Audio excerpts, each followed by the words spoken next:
ہمارے راشد نور مدنی بھائی بھی موجود ہیں، ماشاءاللہ مرحبا راشد بھائی، آپ تشریف لائے۔ ہمارے ایاز جامی مدنی ماشاءاللہ یہ بھی موجود ہیں۔ اللہ پاک آپ دونوں کا بھی آنا قبول فرمائے۔ اللہ کریم ہمیں اچھی اچھی نیتیں کر کے نیک کام کرنے کی توفیق عطا فرمائے اور اللہ کریم قبول فرما لے۔ تو میرے مدنی چینل کے ناظرین، بڑھتے ہیں اپنے اس پروگرام کو آگے لے کر اپنے مبلغین کی طرف۔ ایاز بھائی، آج کا جو موضوع ہے حقوق العباد، اللہ پاک اپنے پاک کلام میں کیا ارشاد فرماتا ہے؟ بسم اللہ الرحمن الرحیم۔ علی بھائی، قرآن پاک کی بہت ساری آیات جو ہے وہ حقوق العباد کو جو ہے وہ بیان کرتی ہیں۔ جی، جیسا کہ آپ نے بیان فرمایا کہ دو قسم کے حقوق ہیں، ایک تو وہ ہے کہ جو اللہ تبارک و تعالیٰ کا حق ہے، اور دوسرا وہ ہے کہ جو بندوں کے حقوق ہیں، جو اللہ تبارک و تعالیٰ نے ہم پر لازم کیے ہیں کہ ہم جو ہے وہ، دیکھا جائے تو یہ بھی حق اللہ ہی ہے کہ اللہ تعالیٰ کا حکم ہے کہ اس کے بندوں کا حق جو ہے وہ ادا کیا جائے۔ بے شک۔ تو اس اعتبار سے دیکھا جائے تو یہ بھی حق اللہ ہی بنتا ہے، لیکن حقوق العباد کی اہمیت، اس کی امپورٹنس کا اندازہ ہم اس بات سے لگا سکتے ہیں کہ کلام مجید فرقان حمید کی بہت سی آیات کے اندر اللہ تبارک و تعالیٰ نے اس چیپٹر کو، اس ٹاپک کو اللہ تعالیٰ نے بیان فرمایا۔ اور جیسا کہ آپ نے بیان فرمایا کہ والدین، میاں بیوی، بچے اور دیگر عام افراد، سبھی کے تعلق سے ہم دیکھیں تو اللہ تبارک و تعالیٰ نے قرآن کریم فرقان حمید کے اندر جو ہے وہ اس حقوق العباد کے تعلق سے بیان فرمایا۔ آپ دیکھیے کہ اللہ تبارک و تعالیٰ نے مشہور آیت کریمہ جو سورہ نساء کی آیت کریمہ ہے، اللہ تبارک و تعالیٰ نے انسان کی جہاں پر تخلیق کا ذکر فرمایا کہ ان کو جو ہے وہ ایک جان سے اللہ تبارک و تعالیٰ نے پیدا فرمایا۔ یا ایھا الناس اتقوا ربکم الذی خلقکم من نفس واحدہ وخلق منها زوجها وبث منہما رجالا کثیرا ونساء واتقوا اللہ الذی تساءلون بہ والارحام۔ اس اللہ سے ڈرو جس کے نام پر مانگتے ہو، اور والارحام، ذوی الارحام، ان جو ذی رحم رشتہ دار ہیں، ان کے حقوق کے معاملے میں اللہ تبارک و تعالیٰ سے ڈرو۔ اب یہاں پر دیکھیے اس آیت کریمہ کے اندر اللہ تبارک و تعالیٰ نے خاص طور پر جو ہمارے قریبی رشتہ دار ہیں، جو ذی رحم جن کو ہم کہا جاتا ہے، وہ رشتہ داروں کے حقوق اللہ تبارک و تعالیٰ نے اس آیت کریمہ کے اندر بیان فرمایا کہ ان کے حقوق کے معاملے میں اللہ تبارک و تعالیٰ سے ڈرتے رہنا۔ صحیح۔ والدین کی طرف آتے ہیں علی بھائی، تو آپ دیکھیے قرآن پاک کی بہت ساری آیات اس ٹاپک پر موجود ہے کہ اللہ تبارک و تعالیٰ نے اپنے والدین کے ساتھ حسن سلوک کا بیان فرمایا۔ وَقَضَىٰ رَبُّكَ أَلَّا تَعْبُدُوا إِلَّا إِيَّاهُ وَبِالْوَالِدَيْنِ إِحْسَانًا، کہ اپنے والدین کے ساتھ حسن سلوک کرو، بھلائی کرو۔ وَوَصَّيْنَا الْإِنسَانَ بِوَالِدَيْهِ، اور ہم نے انسان کو جو ہے وہ والدین کے ساتھ حسن سلوک کا، بھلائی کرنے کی وصیت فرمائی، حکم فرمایا۔ تو آپ دیکھیے اسی طریقے سے اگر ہم اپنے دیگر قرابت داروں اور رشتہ داروں کی طرف آ جائیں تو اللہ تبارک و تعالیٰ نے ان کا ذکر بھی قرآن کریم کے اندر بیان فرمایا۔ وَآتِ ذَا الْقُرْبَى حَقَّهُ وَالْمِسْكِينَ وَابْنَ السَّبِيلِ وَلَا تُبَذِّرْ تَبْذِيرًا، ارشاد فرمایا کہ جو حقدار ہیں نا، ان کو ان کا حق دو۔ وہ مسکین ہے، تمہارے قرابت دار ہیں، اور وابن السبیل، مسافر ہے۔ اسی طریقے سے آپ دیکھیے کہ پڑوسیوں جو ہمارے ساتھ ریلیٹ کرتے ہیں، ہمارے گھر کے ساتھ جن کے گھر ہیں، اللہ تبارک و تعالیٰ نے ان کے حقوق بھی سورہ نساء 5ویں پارے کے اندر اللہ تبارک و تعالیٰ نے بیان فرمایا۔ تو آپ دیکھیے کہ بہت ساری آیات بینات اس بات کے اوپر موجود ہیں کہ اللہ تبارک و تعالیٰ نے جو ہم سے ریلیٹ رکھنے والے لوگ ہیں، تعلق رکھنے والے لوگ ہیں، اللہ تبارک و تعالیٰ نے ان کے حقوق کا بیان فرمایا۔ یہ کس بات پر دلالت کرتا ہے؟ یہ اس بات پر دلالت کرتا ہے کہ ان کی امپورٹنس اور اہمیت کتنی زیادہ ہے۔ بے شک، بے شک۔ یقیناً کسی چیز کی کثرت کے ساتھ بیان، یہ اس بات کی دلالت ہے کہ اس چیز کی اہمیت اور امپورٹنس بھی اتنی زیادہ ہے۔ تو خالی ہم یہ نہ سمجھیں کہ ہم جو ہے وہ اس دنیا کے اندر آئے ہیں تو بس ہماری اپنی ذات اور ہماری اپنی لائف ہی سب کچھ ہے، ایسا نہیں ہے، بلکہ ہمارے ساتھ جو ریلیٹ لوگ ہیں، ہمارے ساتھ جو تعلق رکھنے والے لوگ ہیں، ان کے بھی اپنے اپنے حقوق ہیں، جس کو اللہ تبارک و تعالیٰ نے کلام مجید فرقان حمید کی بہت ساری آیات کے اندر بیان فرمایا ہے۔ تو اگر ہم یقیناً اس کو سمجھنے کے لیے، اس کو جاننے کے لیے ہمیں باقاعدہ تعلیم و تربیت کی ضرورت ہے کہ ہم اس چیز کو سیکھیں کہ کس کے کیا حقوق ہیں، والدین کے حقوق کیا ہے، بال بچوں کے حقوق کیا ہے، بہن بھائیوں کے حقوق کیا ہے، قرابت داروں کے حقوق کیا ہے، دوستوں کے حقوق کیا ہے، ایون کہ علی بھائی صحبت کا بھی حق کو جو ہے وہ بیان فرمایا گیا۔ بے شک۔ آپ یعنی اتنی امپورٹنس جو ہے وہ کہنا میں حقوق العباد کی ہے کہ اگر کسی کے ساتھ تھوڑی دیر کے لیے اگر ہماری گیدرنگ ہو گئی ہے، اس کے حقوق کو بھی جو ہے وہ بیان فرمایا گیا ہے۔ تو اس تمام چیزوں سے، ان باتوں سے جو ہے وہ حقوق العباد کی اہمیت اور امپورٹنس کا جو ہے وہ پتہ چلتا ہے۔ تو یقیناً ایک نشست میں ان سب چیزوں کی تفسیر اور ڈیٹیل تو بیان کرنا مشکل ہے، لیکن اگر ہم قرآن کریم سے اپنے تعلق کو مضبوط کریں، اس کی آیات کی ترجمہ اور تفسیر کے ساتھ پڑھنے کا ذہن بنائیں، تو انشاءاللہ الکریم ہمیں جو ہے وہ بہت حد تک اس کے بارے میں معلومات ہو سکتی ہیں، اور یقیناً جب معلومات ہوں گی تو پھر حقوق ادا کرنے کا بھی انشاءاللہ الکریم ذہن بنے گا۔ ماشاءاللہ ماشاءاللہ۔ میرے مدنی چینل کے ناظرین، بڑے پیارے انداز میں ہمارے مبلغ دعوت اسلامی نے تربیت فرمائی، اصلاح فرمائی، یعنی کہ بڑی زبردست گفتگو، ایک مختصر سے وقت میں اس کا احاطہ کیا اور مختلف جہتیں بتائی۔ اب ہوتا یہ ہے کہ ہر شخص یہ سمجھتا ہے میں تو حق ادا کر رہا ہوں، یعنی وہ سامنے والے کو ظالم، اپنے آپ کو مظلوم، سامنے والے سے تقاضا کرتا ہے کہ میرا حق ادا کیا جائے، میرے ساتھ اچھا برتاؤ کیا جائے، میں چاہے جس کے ساتھ جیسا رویہ رکھوں۔ ایسا تو نہیں ہے نا۔ سامنے والے سے اگر ہم توقع رکھتے ہیں کہ وہ ہم سے اچھے اخلاق سے پیش آئے، تو ہم نے بھی اس کے ساتھ اچھے اخلاق سے پیش آنا ہے۔ اور روزمرہ کے ہمارے معمولات ہے ہی لوگوں سے ملنا، اور انسان جنگل میں تو نہیں رہتا، نہ غاروں میں، نہ پہاڑوں میں، ہم جیسے لوگ تو دنیا میں رہتے ہیں، اور دنیا کے تقاضے بھی پورے کرنے ہیں۔ راشد نور بھائی، حقوق العباد، ابھی بندوں کے حقوق، مزید اگر اس کو تھوڑا سا آپ ڈیفائن کر کے بتائیں کہ یہ ہے کیا؟ بسم اللہ الرحمن الرحیم۔ سب سے پہلے یہ سمجھنا تو ضروری ہے کہ حقوق العباد کا مطلب کیا ہے۔ اس سے یہ جو آپ نے بات کہی نا کہ ہر بندہ جو سمجھتا ہے جی میرا حق ادا نہیں کیا گیا، یعنی اگر معاشرے کے اندر آپ دیکھیں، بات چیت کریں، تو بیوی کہتی ہے شوہر میرا حق ادا نہیں کرتا، شوہر کہتا ہے بیوی میرا حق ادا نہیں کرتی، ماں باپ کہتے ہیں ہمارے بچے ہمارا حق ادا نہیں کرتے، اور بچوں کو گلہ ہوتا ہے کہ ماں باپ ہمارے حقوق کا خیال نہیں رکھتے۔ تو اب کس کا کس پر کیا حق ہے، اس کو سمجھنے کے لیے پہلے یہ سمجھنا ضروری ہوتا ہے کہ بھئی حق العبد ہے کیا۔ اب جو کہنے والا ہے کہ جی ماں باپ میرا حق ادا نہیں کرتے، میرے حقوق ادا نہیں کرتے، تو اس سے اگر پوچھا جائے کہ پیارے بھائی یہ تو بتا دیں کہ آپ کا حق ماں باپ پر ہے کیا، صحیح، تو اب اس کا شاید اس کو پتہ نہ چلے۔ حقوق یہ حق کی جمع ہے، اور عباد عبد کی جمع ہے۔ حقوق العباد کا مطلب بندوں کے حقوق۔ صحیح، حقوق حق سے بنا ہے، اس کا مطلب ہوتا ہے کہ فرد یا جماعت کا ضروری حصہ، یعنی کسی بھی انسان کا جو حصہ ہوگا اس کو کہتے ہیں حق۔ اچھا، اب وہ حصہ کون سا؟ اس کا وہ حصہ کہ جو دوسرے پر لازم ہے۔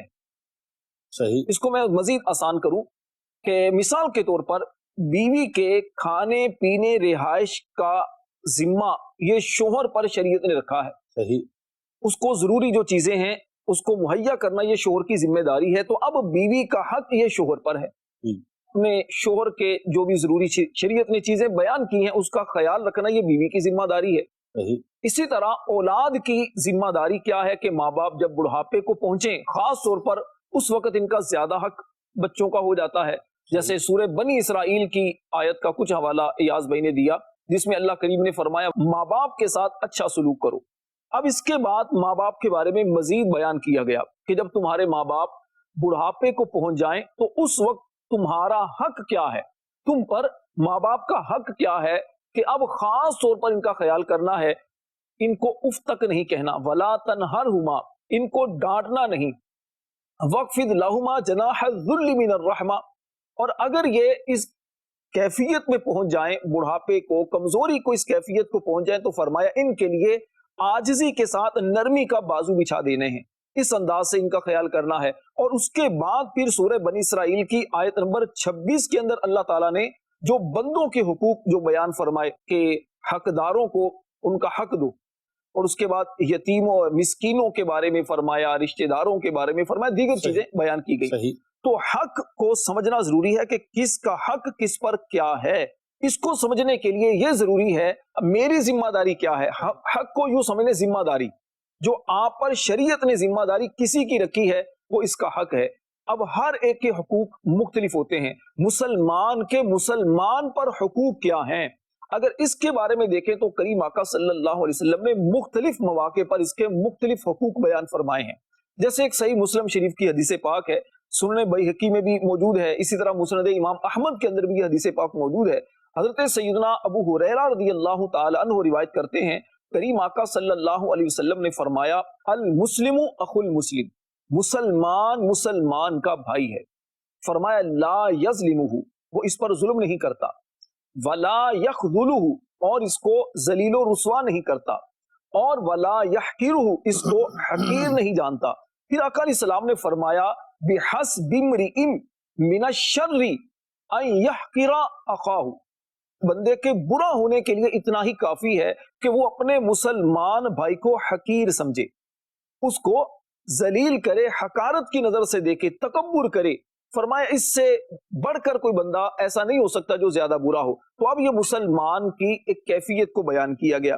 پھر اسی طرح مسلمان کے جو حقوق بیان کیے گئے، ایک حدیث میں 6 حقوق بیان کیے گئے، ایک حدیث میں 5 حقوق کا ذکر، اس طرح مختلف ذکر ہے کہ اب اگر مسلمان کے، فرمایا مسلمان پر 6 حقوق ہیں. اس میں یہ فرمایا کہ جب تمہارا بھائی تمہیں دعوت دے اس کی دعوت کو قبول کرو، جب وہ سلام کرے اس کے سلام کا جواب دو، جب اسے چھینک آئے اور چھینک آنے پر وہ اللہ کی حمد کرے تو اس کا جواب دو، جیسے وہ الحمدللہ پڑھے تو تم یرحمک اللہ کہو. تو اسی طرح اگر وہ بیمار ہوتا ہے اس کی عیادت کے لیے جاؤ، اس کا انتقال ہوتا ہے اس کی نماز جنازہ میں شرکت کرو. تو اللہ تبارک و تعالیٰ کے پیارے حبیب علیہ السلام نے مسلمانوں کو یہ حقوق بیان کیے ہیں. اسی طرح جب ہم غور کریں گے تو پتہ چلے گا کہ ہم پر کس کس کے کیا کیا حقوق ہیں. خلاصتاً عرض کروں تو غور کرنے کی ضرورت ایک بیٹے کو ہے کہ میرے ماں باپ کے مجھ پر کیا حقوق ہیں، ایک بیٹی کو ضرورت ہے کہ مجھ پر میرے ماں باپ کے بہن بھائیوں کے حقوق کیا ہیں، خاص طور پر اگر بڑی بیٹی ہے یا بڑا بیٹا ہے. بیوی کو ضرورت ہے اس بات کے جاننے کی کہ میرے شوہر کے مجھ پر حقوق کیا ہیں، میرے سسرال کے حقوق کیا ہیں. اسی طرح شوہر کو ضرورت ہے کہ وہ اپنی بیوی بچوں کے حقوق کا خیال کرے. سیٹ ہے تو ملازم کے بارے میں، ملازم ہے تو سیٹ کے بارے میں.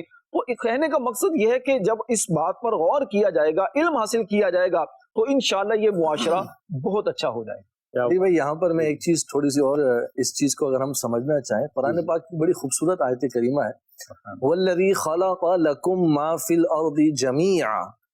اللہ تبارک و تعالیٰ ارشاد فرماتا ہے کہ جو کچھ بھی ہم نے پیدا کیا نا، لکم تمہارے لیے، یہ سب تمہارے لیے بھی ہے، جمیعاً جو کچھ بھی ہے یہ تمہارے لیے پیدا کیا گیا.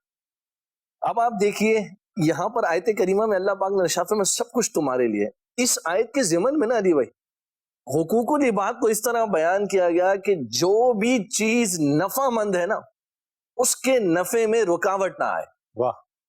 اور کسی کو ہماری ذات سے نقصان نہ پہنچے، اس کے نفع میں رکاوٹ نہ آئے اور نقصان نہ پہنچے. اس کو اگر ہم سمپلی دیٹ سمجھ لیں تو یہ کیا ہے، یہ جو ہے وہ حقوق العباد کو بیان کیا. اور اس میں آپ دیکھیے تو سب چیزیں آ گئی، سب کچھ اس کے اندر آ گیا، جو کچھ بھی ہمارے لیے، یعنی اس کے اندر صرف عام انسان ہی نہیں آ گئے بلکہ دیگر چیزیں ہیں، درخت ہے، جو چرند ہے، پرند ہے، سب چیزیں. کیونکہ یہ کس کے لیے پیدا کی گئی ہے؟ انسان کے لیے پیدا کیے گئے. تو انسان کے لیے جو ہے وہ پھر یہ ہے اس کی ذات سے کسی چیز کے نفع کی اندر رکاوٹ نہ ہے اور اس کی ذات سے کسی کو نقصان نہ پہنچے. ایک بات اس کو اگر ہم سمجھ لیں تو انشاءاللہ الکریم ہمارے حقوق العباد کا جو ہے وہ بڑا آسانی کے ساتھ ہم اس کو سمجھنے میں کامیاب ہو سکتے ہیں. دوسری بات علی بھائی یہ کہ آپ نے یہ کہا کہ ہر کوئی اپنے حقوق کی بات کر رہا ہے. علی بھائی یہ جملہ ہی غلط ہے. صحیح. اگر ہم اس چیز پر غور کریں نا، اگر ہم اس جملے کو تھوڑا سا بدل لیں صحیح تو ہم بہت اچھا اپنے معاشرے کے اندر چینج اور انقلاب لا سکتے ہیں. صحیح. وہ جملہ کیا کہ مجھے سب کے حقوق ادا کرنے ہیں. واہ. مجھ کیا پر کس کا کیا حق ہے. ہاں، کیا مجھے سب کے حقوق ادا کرنے ہیں. اگر میں اس بات پر آ جاؤں کہ میں اپنے حقوق کے مطالبے کے بجائے میں دوسروں کے حقوق ادا کرنے والا بن جاؤں اور معاشرے کا ہر فرد علی بھائی اس ذمہ داری کو لے لے، آپ دیکھیے ہمارے معاشرے میں کتنا خوبصورت انقلاب آ سکتا ہے. آپ دیکھیے کہ ہم جن خوبصورت معاشروں کی مثالیں دیتے ہیں علی بھائی، ہم فاروق اعظم رضی اللہ تعالیٰ کے دور مبارک کی بات کرتے ہیں، ہم عمر بن عبدالعزیز رضی اللہ تعالیٰ کے دور مبارک کی بات کرتے ہیں، ہم اپنے آقا و مولا مدینے والے مصطفیٰ صلی اللہ علیہ وآلہ وسلم کے جب دور مبارک کی بات کرتے ہیں علی بھائی تو وہاں کیا تھا؟ کیا وہاں پر یہی ڈیبیٹ ہو رہی تھی کہ جناب میرے کوئی حق ادا نہیں کر رہا؟ اللہ اکبر. وہاں تو حقوق بتائے جا رہے تھے، وہاں تو ایک دوسرے کے حقوق ادا کرنے کی تعلیم دی جا. جیسے ہمارے راشد بھائی دیکھیے پیارے آقا علیہ الصلوۃ والسلام کتنے خوبصورت پیرائے میں حقوق بتا بتا کر جنت کی بشارتیں عطا فرما رہے ہیں. تو وہاں تو ایک دوسرے کے حق ادا کرنے کی بات ہو رہی تھی اور مسلمان عملاً اس کو کر رہے تھے. تو آپ دیکھیے کامیاب دور آج ہم اس کو کہتے ہیں اور اس کا ایک تصور حسین اور خوبصورت ہمارے دلوں کے اندر موجود ہے، ہمارے ذہنوں کے اندر موجود ہے. تو اس بحث کو چھوڑ دیں کہ میرے حق کوئی ادا نہیں کر رہا کیا، اور اس کے اندر یقیناً ہمارا احتساب بھی آ گیا نا. صحیح. کہ کیا میں آیا حق ادا کر رہا ہوں دوسروں کی تو میرے حق ادا نہیں ہو رہے. تو ہم اس بات پر آ جائیں کہ ہمیں دوسروں کے حقوق ادا کرنے ہیں. انشاءاللہ الکریم یہ ڈیبیٹ ہمارے معاشرے سے ختم ہو جائے گی اور ہمارا معاشرہ بہتری کی طرف اور انقلاب کی طرف آ جائے گا انشاءاللہ. کیا بات ہے. میرے مدنی چینل کے ناظرین بہت زبردست گفتگو فرمائی کہ دوسروں کے حق کا ہم خیال رکھیں. سب اپنی اپنی میں لگے رہیں گے بس میرے ہی حق ادا ہوتے رہیں, تو ہم پر بھی تو لوگوں کے حق ہے. اور پھر دیکھیے ہمارا دین اسلام کتنا پیارا یہ مذہب ہے. الحمدللہ الحمدللہ مسلمان ہیں کہ حقوق العباد کے ذریعے یعنی بندوں کے حقوق کے ذریعے آپس میں کیسا کنیکٹ کر دیا ہمیں, کیسے کنیکٹ ہو گئے, کیسا رشتہ جڑ گیا. اور اگر ہم یہی سوچتے رہیں کہ میں نے اس کا حق ادا کرنا ہے, میں نے اس کا حق ادا کرنا ہے, میں نے اس کی دل جوئی کرنی ہے, میں نے اس کے دل میں خوشی داخل کرنی ہے, میری وجہ سے اس کو تکلیف نہ پہنچے, میری وجہ سے اس کو اذیت نہ پہنچے, تو یقین کریں وہ کہتے ہیں نا کہ ہر فرد سکون میں, پورا گھر سکون میں, پورا محلہ سکون میں, پورا معاشرہ سکون میں, تو واقعی ہماری زندگیوں میں سکون آ جائے گا. لیکن وہی والی بات کہ کاش ہی ہماری توجہ رہے, ورنہ ہم تو تقاضا یہی کرتے ہیں کہ بس اس نے میرا حق ادا نہیں کیا, اس نے مجھے تکلیف پہنچائی, اس نے مجھے گھور کر دیکھا, اس نے مجھے ڈانٹ دیا, اس نے مجھے یہ کر دیا. فار ایگزامپل جیسے ہم محلے میں رہتے ہیں, کہیں نہ کہیں رہتے ہیں, وہ محلہ ہی ہوتا ہے علاقہ. اب میں چاہتا ہوں کہ میرا گھر صاف ستھرا رہے, میرے گھر کے باہر کا ایریا صاف ستھرا رہے, اور میرے ہی گھر سے کچرا گرے بالکونی سے, جیسے فلیٹ سسٹم ہے, بالکونی سے کوئی شاپر پھینک دیا, کوئی کچرا کی کوئی چیز پھینک دی, کوئی اس طرح کے ریپر پھینک دیے, یا گھر دھویا, فرش دھویا, اور وہ پانی سارا ڈرین ہو کر باہر روڈ پر آ گیا, بائک دھوئی, کار دھوئی, اس کا پانی سارا روڈ پر پڑا ہے. یا کوئی کنسٹرکشن چل رہی ہے ہمارے گھر کی, تو ریتی, بجری, سیمنٹ یا اس طرح کا جو مٹیریل ہوتا ہے کنسٹرکشن کا وہ روڈ پر پڑا ہے, یا گڑھا کھودا تو اس کی مٹی روڈ پر پڑی ہے. یعنی اس طرح کے بہت سارے معاملات جب ہم کرتے ہیں یا ہم سے ہوتے ہیں تو لوگوں کو تکلیف تو ہوتی ہوگی نا, تو لوگوں کو تکلیف سے بھی بچانا ہے. اسی طرح بہت ساری ایگزامپلس ہیں. تو ہم نے بندوں کے حق ادا کرنے ہیں, اور اس کے لیے علم دین بہت ضروری ہے. جب علم ہوگا تو ہی بندہ حق ادا کرے گا, ورنہ تو خالی زبان سے دعویٰ کرتا رہے گا کہ میں حق ادا کروں گا, لیکن کریں گے کیسے؟ جیسے ہمارے مبلغین فرما رہے ہیں, اللہ پاک کا پاک کلام یہ اس کا مطالعہ کیجئے, احادیث کریمہ ہے وہ پڑھیے, اس طرح کا دینی ماحول ملے, ایسے اچھے لوگ ملیں, ایسی اچھی صحبت ملے, تو انشاءاللہ یہ ہماری طبیعت میں بہتری آتی چلی جائے گی. راشد بھائی, جیسے حقوق العباد بندوں کے حق, تو کوئی بزرگان دین کا کوئی طرز عمل اگر آپ بتائیں اس میں. بزرگان دین رحمہم اللہ المبین کا یقیناً اس حوالے سے بہت زیادہ اہتمام ہوا کرتا تھا کہ جو ہمارے پڑوسی ہیں وہ ہماری ذات سے ان کو نقصان نہ پہنچے. صحیح. ہمارے ماں باپ, ہمارے بہن بھائی, خاص طور پر ہمارے رشتہ دار, ان کے حوالے سے بھی بزرگوں کا بڑا ایک زبردست طریقہ ہوا کرتا تھا. ان کی خیر خواہی ان کے پیش نظر رہا کرتی تھی, اور اگر یوں کہا جائے کہ اس حدیث پاک کے یہ عملی تصویر ہوا کرتے تھے کہ دین جو ہے یہ خیر خواہی کا نام ہے. صحیح. اب یہ خیر خواہی اللہ کے لیے, اللہ کی کتاب کے لیے اور دیگر سب انسانوں کے لیے, اس پر اگر اس کی تشریحات اور غور کیا جائے تو اس میں یہی ہے کہ آپ ایسا بنیں جیسا کہ حدیث پاک میں فرمایا, خیر الناس من ینفع الناس, لوگوں میں سے بہترین بندہ وہ ہے جو لوگوں کے لیے نفع دینے والا ہے, فائدہ پہنچانے والا ہے. سیدنا امام اعظم ابو حنیفہ رحمۃ اللہ علیہ کا مبارک انداز اگر دیکھیں تو آپ کی سیرت کے ایسے کئی واقعات ملتے ہیں. جیسے آپ کا ایک پڑوسی تھا, وہ ساری رات وہ شور کرتا, شراب پیتا اور پریشان کرتا, لیکن آپ نے کبھی بھی اس کو پریشان نہیں کیا, آپ کی ذات سے تکلیف نہیں پہنچی. ایک مرتبہ دیکھا کہ اس کو پکڑ کر لے گئے, حکومت کے جو بندے تھے اس وقت کی, اس کو پکڑ کر لے گئے. آپ کو پتا چلا, آپ اس کی سفارش لے کر چلے گئے. اس کو کہا کہ جی میرا پڑوسی ہے تو خیال کیا جائے. بہرحال وہ آزاد ہوا, تو اس کے بعد پھر اس نے توبہ بھی کی اور پھر کہا کہ حضور میری ذات سے تو آپ کو اتنی تکلیفیں پہنچ رہی تھی, لیکن آپ تو بڑے زبردست قسم کے میرے پڑوسی ہوئے. اسی طرح ایک بزرگ رحمت اللہ علیہ تھے, تو اس کے بھی پڑوس میں اسی طرح کا کوئی بندہ تھا. وہ کیا کرتا, جان بوجھ کر وہ گھر کی جو نجاست ہے چھت سے وہ اس جگہ پر پھینکتا جہاں پر آپ عبادت کرتے تھے. اللہ.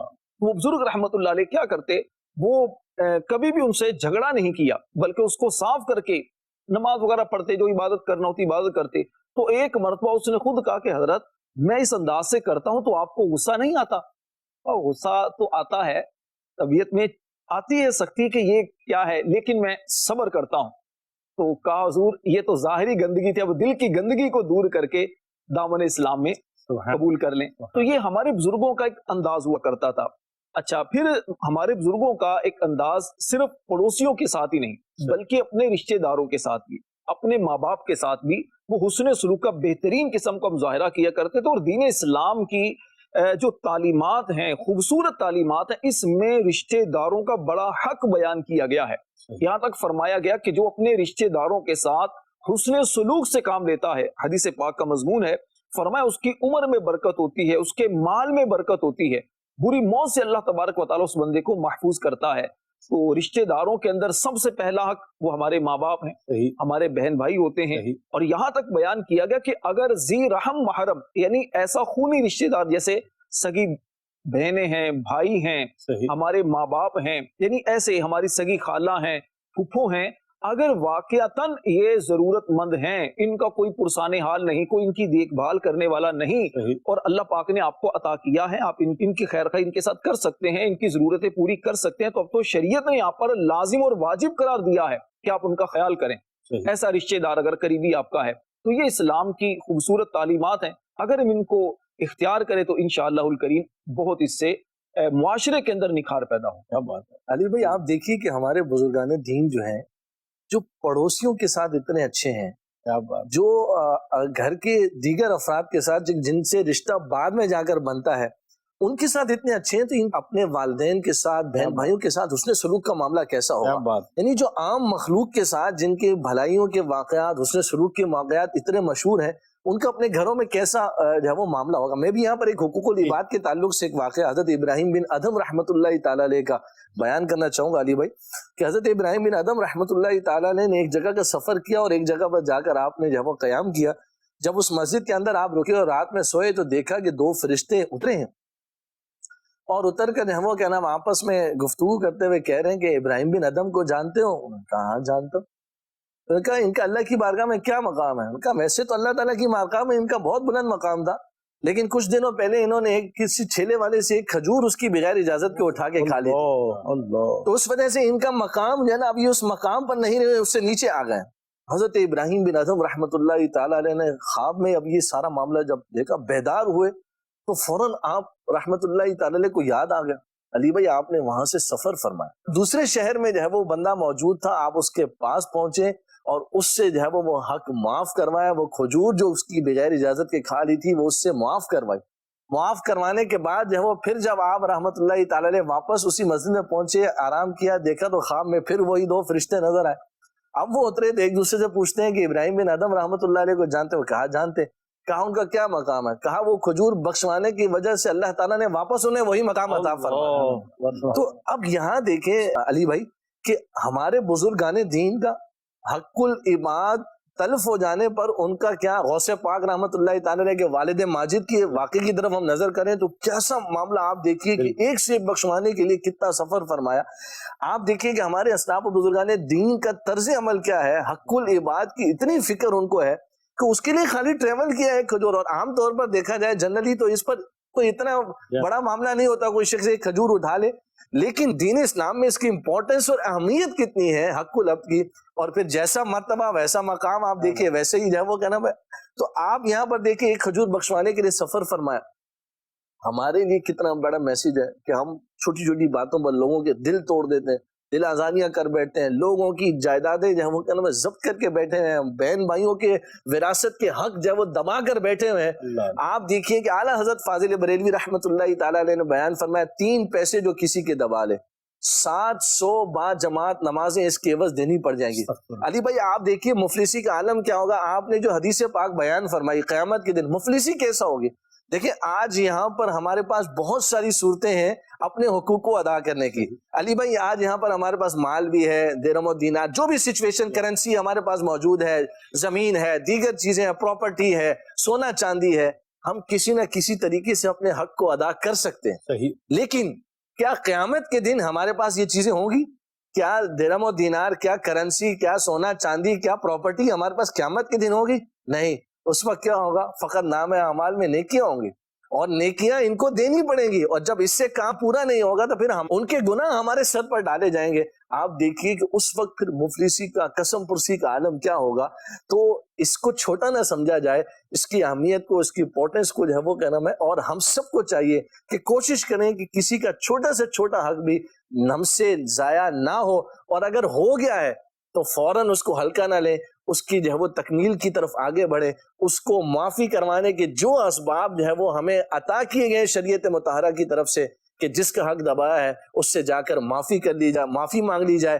مالی لین دین کا معاملہ ہے تو فوراً ادا کر دیا جائے, ورنہ کہیں ایسا نہ ہو کہ قیامت کے دن جو ہے وہ ہمیں اس کے عوض ہماری نیکیاں جن پر آج ہم ظاہری طور پر بڑا ناز کر رہے ہوتے ہیں, کہیں ایسا نہ ہو کہ پھر ہمیں مفلسی کا سامنا کرنا پڑے, اور ہماری یہ نیکیاں جن کے حقوق ہم نے تلف کیے تھے قیامت کے دن وہ لے جائیں.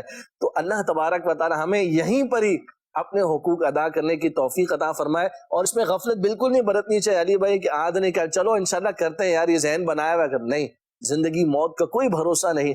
جتنا جلدی ممکن ہو حقوق العباد کے معاملے میں کلیئر ہو جائیے. وہ عام طور پر علی بھائی یہ چیز آپ دیکھیں گے نا معاشرے کے اندر, موت کی ایک بڑی ٹینشن لوگوں کے اندر ہے, ایک بڑی فکر ہے لوگوں کے اندر, بڑے خوف زدہ سے رہتے ہیں. آپ دیکھیں کہ لوگ, آپ کو بہت سارے لوگ ملیں گے یار رات کو نیند نہیں آتی, زندگی میں قرار نہیں ہے, سکون نہیں ہے, بے سکونی ہے.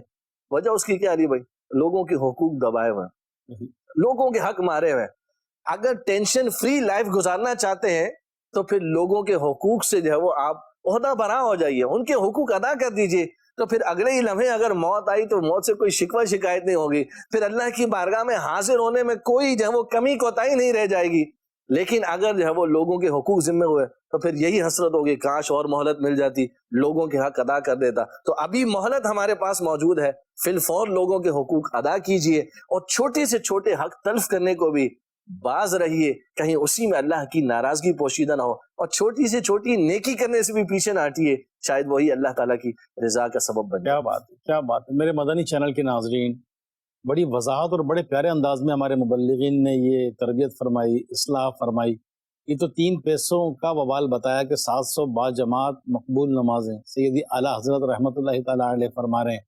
یہاں تو لاکھوں کروڑوں روپیہ لوگوں کا کھا جاتے ہیں, ورثاء کا حق دبا لیتے ہیں, یتیموں کا مال کھا جاتے ہیں, بہنوں کو وراثت میں سے حصہ نہیں دیتے کہ ابا نے ان کی شادی کروا دی تھی, بس جو خرچہ تھا کر لیا, اور یہ تو دکان مکان یہ تو بھائیوں کا ہے, بیٹوں کا ہے. یعنی مال کی محبت میں انسان اندھا ہو جاتا ہے اور لوگوں کا قرضہ لے کر کھا جاتا ہے. بعض تو شاید ایسے ہوتے ہوں کہ قرضہ شاید لیتے ہی اسی نیت سے ہوں کہ میں نے لوٹانا نہیں ہے. دیکھیں, ہم نے کسی پر بدگمانی نہیں کرنی, دلوں کا حال اللہ جانتا ہے, لیکن لینے والا سوچے کہ میں کیوں لے رہا ہوں, کیا کروں گا, کس کس کا کیا حق مجھ پر نکلتا ہے. اور جس طرح کوئی چیز اٹھا کر کھا لینے سے متعلق ایک کھجور کا واقعہ بتایا, وہ معاف کروانے گئے, وہ تو اللہ کے نیک بندے تھے. یہاں تو نہ جانے کیا کیا کھا جاتے ہیں. ڈرائی فروٹ لینے گئے, ڈرائی فروٹ کتنا مہنگا ہو گیا, بادام پھانک لیا, کشمش پھانک لی, انجیر کھا لی, اس کی پستے کھا لیے. ارے بھائی, جتنے کا سامان نہیں لیا اس سے زیادہ تو آپ نے کھا لیا یہ. اور جو ہے اس طرح بہت ساری چیزیں کہ کسی کی بغیر اجازت لے لی, استعمال کر لی, لے کر بھول گئے, لے کر رکھ لی, لوٹا ہی نہیں. تو ان چیزوں کو یاد کریں. اور جس طرح ایاز بھائی نے فرمایا کہ زندگی کا کوئی پتہ نہیں. جو مرد حضرات ہیں, اسلامی بھائی ہیں, یہ جنازوں میں جاتے ہیں, عموماً نماز جنازہ کے بعد یا تدفین کے بعد میت کے مواقع پر یوں اعلان کیا جاتا ہے کہ مرحوم جو ہیں دنیا سے چلے گئے ہیں, یا مرحومہ یہ اللہ کو پیاری ہو گئی ہیں, یہ دنیا سے رخصت ہو گئے ہیں, تو ان کے ذمے کوئی حق ہے تو اللہ کی رضا کے لیے معاف کر دیں. کوئی مالی مطالبہ ہے تو ان کے لواحقین سے, ان کے بیٹوں سے, ان کے گھر والوں سے رابطہ کریں. تو ہم کیا اس اعلان کا انتظار کر رہے ہیں کہ ہم مریں گے اور ہماری نماز جنازہ پر کوئی اعلان کرے گا کہ ان کے ذمے کوئی حق تھے تو وہ معاف کر دیں؟ اور ٹھیک ہے, وہ اعلان اپنی جگہ پر, وہ معافی اپنی جگہ پر, اور معاف کرتے رہنا چاہیے. لیکن جو ہمارے علم میں ہے کہ میں نے اس کو ڈانٹا, اس کو مارا, اس کا دل دکھایا, اس کو اذیت پہنچائی, اس کا مال لے کر کھا گیا, اس کو گھورا تھا, میرا پڑوسی ہے, میرے رہنے کی وجہ سے اس کو تکلیف ہوئی ہے, میں گاڑی غلط جگہ پارک کرتا تھا, میرا پڑوسی تکلیف میں تھا, وہ شریف آدمی تھا, مجھے کچھ کہتا نہیں, میرا پاور زیادہ تھا, میرے تعلقات زیادہ تھے. آج دنیا کا پاور دکھا کر, پیسوں کا پاور دکھا کر, اپنے منصب کا پاور دکھا کر اگر لوگوں کے حق تلف کرتے رہے, قیامت کے دن کہیں پھنس نہ جائیں. یہ گارڈز ہمارے ساتھ نہیں ہوں گے، یہ دنیا کا منصب ہمارے پاس نہیں ہوگا، پیسہ نہیں ہوگا، عہدہ نہیں ہوگا، اور اللہ کریم کی بارگاہ میں اگر پھنس گئے تو کیا حساب دیں گے؟ تو واقعی بڑی پیاری بات فرمائی ہمارے مبلغ نے کہ جیتے جی معاف کروا لیں ورنہ پھنس جائیں گے۔ راشد بھائی، بچوں کے بھی کوئی حقوق ہیں گا؟ بچوں کے تو اب لوگ سوچتے ہیں چھوٹا سا بچہ ہے، اس کی چیز لے کے کھا لو، اس کو مارو ڈانٹو برا بھلا کہو، تو بچوں کے کچھ حقوق ہیں؟ بالکل بچوں کے بھی حقوق ہیں، جانوروں کے بھی حقوق ہیں، اللہ یہ کہ جو غیر مسلم ہیں، مسلمان کو تو یہاں تربیت کی گئی، اس کا بھی حق کا بطور انسان آپ کو خیال کرنا ہے۔ تو والدین پر حق ہے نا، سب سے پہلا حق تو یہ ہے کہ اپنے بچوں کی تربیت اچھی کریں، ان کو قرآن پاک کی تعلیم دیں، اپنے بچوں کے دلوں کے اندر عشق رسول کو پیدا کریں، صحابہ اور اہل بیت کی محبت اپنے بچوں کے دلوں کے اندر پیدا کریں۔ دینی تعلیم دینا یہ ماں باپ کا حق ہے کہ اپنے بچوں کو دینی تعلیم دیں، کیونکہ وہ دین سیکھیں گے تو معاشرے کے بہترین فرد بھی بنیں گے، دنیا میں بھی ان کی نیک نامی ہوگی، اور انشاءاللہ جب یہ دنیا سے چلے جائیں گے تو یہی بچے ان کے لیے صدقہ جاریہ کے طور پر دنیا میں زندگی گزاریں گے۔ اچھا، اسی طرح بچوں کے حقوق پر آپ نے بات کی، تو بچوں کو ماں باپ جو تحفے دیتے ہیں ان میں سے سب سے جو بہترین تحفہ جو حدیث میں بیان کیا گیا وہ اچھے نام کا بھی ہے، کہ آپ اپنے بچوں کا اچھا نام رکھیں جو ساری زندگی اس کی پہچان بنتا ہے۔ صحیح۔ قرآن کی تعلیم دینا یہ بھی ماں باپ کا حق ہے، تو یہاں پر ماں باپ بھی غور کر لیں کہ کیا میرے بچوں کو قرآن پڑھنا درست آتا ہے، اور پھر جتنی اہمیت دنیاوی تعلیم کو دی جاتی ہے تو کیا قرآن کی اور دین کی تعلیم کے لیے بھی اتنی ہی زیادہ کوشش کی جاتی ہے، اور غور کیا جاتا ہے کہ بچے نے نماز نہیں پڑھی تو ماں باپ کو کیا اس پر بھی تھوڑا ملال ہوتا ہے، سختی کا اظہار کرتے ہیں؟ اور دیکھا جائے تو بچوں کے معاملے میں بہت ساری سستیاں کی جاتی ہیں۔ دنیاوی طور پر تو مینرز کا خیال رکھا جاتا ہے کہ بچے نے کسی کے ساتھ کھڑے ہو کر بات کیسے کرنی ہے، کسی کے گھر جانا ہے تو کس چیز کا خیال کرنا ہے، لیکن کیا بچوں کو، جو سمجھدار بچے ان کو مسجد میں لے جا کر کیا بچوں کو یہ بھی تھوڑی تربیت کرتے ہیں کہ بیٹا مسجد اللہ کا گھر ہے، یہاں ان چیزوں کا خیال کرنا ہے؟ تو اس طرح بہت ساری چیزیں ہوتی ہیں۔ اچھا، اسی طرح اس کا مطلب یہ ہرگز نہیں ہوتا کہ آپ ماں باپ ہیں تو بچوں کو کسی طرح بھی ڈانٹتے رہیں، کسی کے سامنے ذلیل کرتے رہیں، آپ بچوں کی کوئی بھی خواہش پوری نہ کریں یا بچوں کی ہر خواہش ہی پوری کرتی رہیں جو اس کو گناہوں کی طرف بھی لے کر جا رہی ہو، اس کے بارے میں بھی قیامت والے دن پوچھا جائے گا۔ حدیث پاک میں بیان فرمایا گیا کہ ہر شخص جو ہے وہ اپنے اہل پر نگران ہے، اس سے اس کے بارے میں سوال کیا جائے گا، قیامت والے دن اس سے پوچھا جائے گا۔ قرآن کریم میں اگر ہم پڑھتے ہیں تو اس میں اللہ پاک نے ایمان والوں کو ایک حکم یہ بھی بیان فرمایا، یا ایھا الذین آمنوا قوا انفسکم واہلیکم نارا، اے ایمان والو اپنی جانوں کو اور اپنے گھر والوں کو جہنم کی اس آگ سے بچاؤ جس کا ایندھن آدمی اور پتھر ہیں۔ تو اب بچے اگر نماز نہیں پڑھتے، بچے کچھ بڑے ہو چکے ہیں، ان پر سختی کرنا ہوگی، بچے گالی گلوچ نکالتے ہیں، بچے حرام کام کی طرف جاتے ہیں، ناجائز گناہوں کی طرف جاتے ہیں، تو ان پر سختی کرنا ضروری ہوگا۔ لیکن اس کے ساتھ ساتھ ایک پہلو یہ بھی ہے کہ بعض اوقات غصہ آیا، بچوں کو مار دیا، سختی کر دی، بچوں کی جو خرچی تھی، بچوں کے پیسے جو تھے، اب وہ پیسے بغیر ان کی اجازت کے، وہ اجازت بھی نہیں دے سکتے، بعض اوقات نابالغ بچے جو ہوتے ہیں تو وہ خرچ کر دیے، تو یہ ماں باپ ایسا نہیں کر سکتے۔ بہت سارے اس کے بہرحال حکام ہیں، تو بچوں کو اگر آپ نے بلا شریعت کی اجازت کے سختی کی، ڈانٹا یا ذلیل کیا، تو ایسا نہیں کہ آپ کہتے ہیں ماں باپ کو کچھ بھی کر سکتا ہوں، ایسا نہیں، اس کے بارے میں قیامت والے دن پوچھا جائے گا۔ اسی طرح شوہر کے حقوق جو بیوی پر ہیں تو اس کو بھی خیال کرنا ہوگا۔ تو کہنے کا مقصد یہ ہے کہ ہر معاملے میں ہمیں چاہیے کہ دین اسلام کی خوبصورت تعلیمات ہم حاصل کریں اور اس میں غور و فکر کریں۔ آخر میں ایک بات یہ عرض کروں گا، دیکھیے ایک ہے حقوق اللہ، ایک ہے حقوق العباد۔ صحیح۔ حقوق اللہ یعنی اللہ کے جو حقوق ہے، جیسے نماز ہے، روزہ ہے، حج ہے، زکوٰۃ ہے، اسی طرح اور ذکر و اذکار وغیرہ کے جو چیزیں ہیں، اور حقوق العباد جو بندوں کے حق ہم پر لازم ہیں۔ حقوق اللہ جو ہے نا، یہ اللہ چاہے گا تو معاف فرما دے گا، ہم سچے دل سے توبہ کرتے ہیں، اللہ کریم توبہ قبول فرماتا ہے اور گناہ معاف ہو جاتے ہیں، بہت ساری چیزیں بخشی جاتی ہیں۔ لیکن یہ قانون قدرت ہے کہ جو بندوں کے حق ہے نا، وہ اللہ معاف نہیں فرمائے گا، وہ آپ کو بندوں سے ہی معاف کروانا ہوں گے۔ آپ نے کسی سے قرض لیا ہے تو آپ کے سچی توبہ کر لیتا ہوں، چلیں معاف ہو جائے گا، نہیں، آپ کو قرض دینا ہی ہوگا۔ آپ نے کسی پر ظلم کیا ہے تو صرف توبہ کافی نہیں ہوگی، توبہ تو آپ نے اللہ سے کرنی ہے کہ یا اللہ میں نے تیرے حکم کی نافرمانی کی، لیکن اس بندے سے بھی آپ کو معافی مانگنا ہوگی کہ میں اس طرح آپ پر ظلم کر چکا ہوں یا میری ذات سے آپ کو تکلیف پہنچ چکی ہے تو میں آپ سے معافی چاہتا ہوں. اسی طرح اور بہت سارے معاملات ہیں. آپ نے کسی کا حق دبا لیا ہے تو اس کا حق دینا ہوگا، پھر آپ کی توبہ قبول ہوگی. تو اگر بغیر معافی تلافی کیے دنیا سے رخصت ہو گئے تو پھر یہ دیکھ لیں قیامت والے دن پکڑ ہو سکتی ہے. یہاں تک حدیث میں فرمایا گیا کہ ایک بے سینگ والی جو بکری ہے، بغیر سینگ والی، اس کو سینگ والی بکری نے اگر مارا ہوگا نا تو ان کے بھی درمیان آپس میں اللہ فیصلہ کیا جائے گا. اللہ حالانکہ جانوروں کا معاملہ ایسا ہے کہ اس وقت جانوروں کا یہ چیز تو اللہ جانے کس طرح کس انداز سے ہوگی. تو جانوروں کا معاملہ یہ کہ یہ جنت یا دوزخ اس طرح کے معاملات میں ان کا سلسلہ نہیں ہوگا، وہاں پر انسان اور جنات ہی جائیں گے. لیکن اب دیکھیے جانوروں کے حق میں بھی اس انداز سے بیان کر کے یہ سمجھایا گیا ہے کہ آپ کسی کا بھی جب حق دباتے ہیں، کسی پر بھی ظلم کرتے ہیں تو اس کے بارے میں پوچھا جائے گا. مسلمان کی خوبصورتی یہ ہے اس کی تعلیمات کی کہ مسلمان کو پتا ہے کہ میں نے مرنے کے بعد اللہ کی بارگاہ میں پیش ہونا ہے.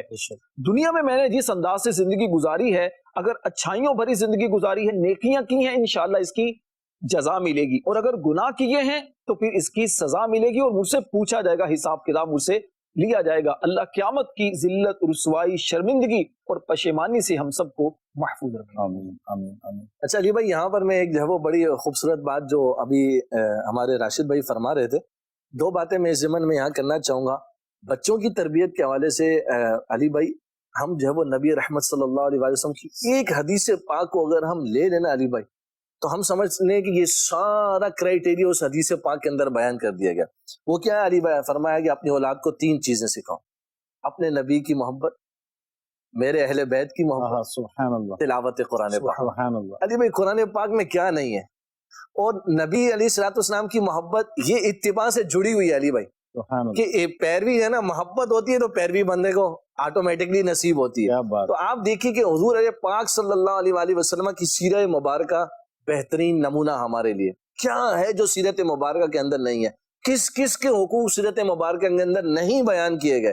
تو جب ہم انہی کو جو ہے وہ تھام لیں گے، انہی کی مبارک سیرت کو اپنی زندگی میں نافذ کر لیں گے، آٹومیٹکلی ہم سب کے حقوق ادا کرتے چلیں گے. اور قرآن پاک کی تلاوت، اس کو سمجھنا، سیکھنے کا، اس پر عمل کرنے کا اگر ہم جو ہے اہتمام کر لیں گے اور اپنے بچوں کو اس پر اگر ہم لے آئیں گے تو آپ دیکھ لیجیے کہ آٹومیٹکلی ہم ان چیزوں کے حقوق ادا کرنے والے بن جائیں گے. دوسری بات، اس کے اندر بڑا پیارا نقطہ علماء نے بیان کیا علی بھائی، کہ آپ دیکھیے کہ ہم سب کس کے ہیں؟ اللہ تبارک و تعالیٰ کے. ہمارے حقوق بھی کس کے ہیں؟ اللہ تبارک و تعالیٰ کے عطا کردہ ہے.